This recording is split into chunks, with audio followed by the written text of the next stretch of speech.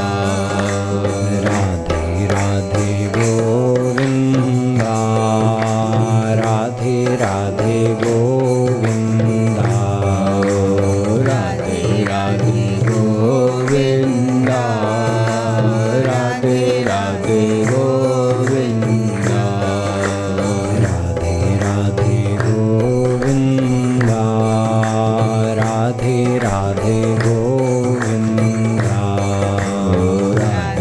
Radhe Govinda Radhe Radhe Govinda Radhe Radhe Govinda Radhe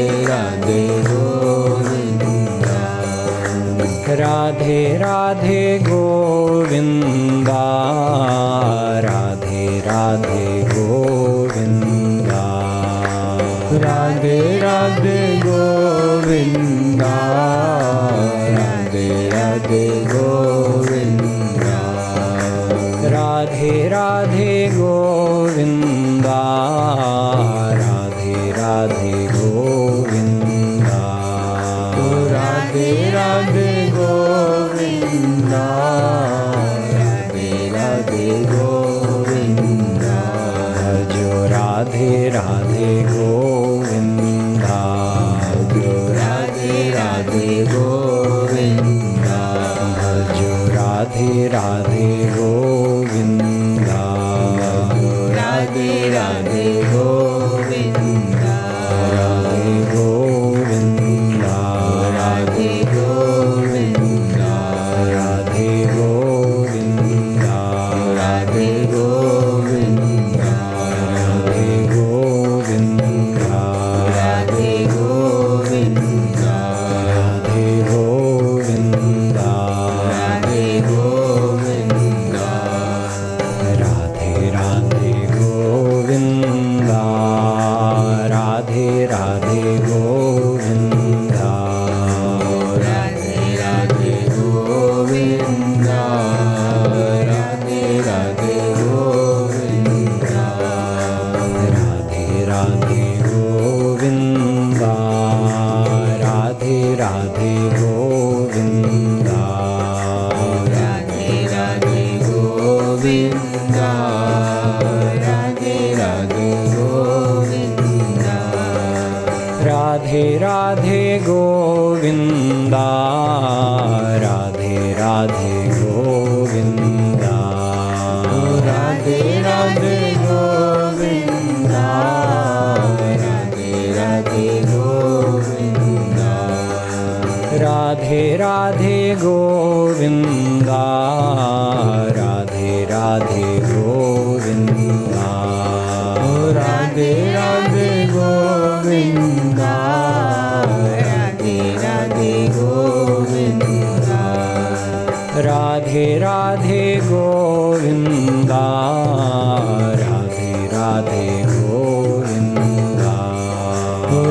Radhe Radhe Govinda, Radhe Radhe Govinda, oh Radhe Radhe Govinda, jo Radhe Radhe Govinda, jo Radhe Radhe Govinda, jo Radhe Radhe Govinda, Radhe Govinda, Radhe Govinda, Radhe Govinda, Radhe Govinda, Radhe Radhe Govinda, Radhe Radhe Govinda, Radhe Radhe Govinda, Radhe Radhe Govinda,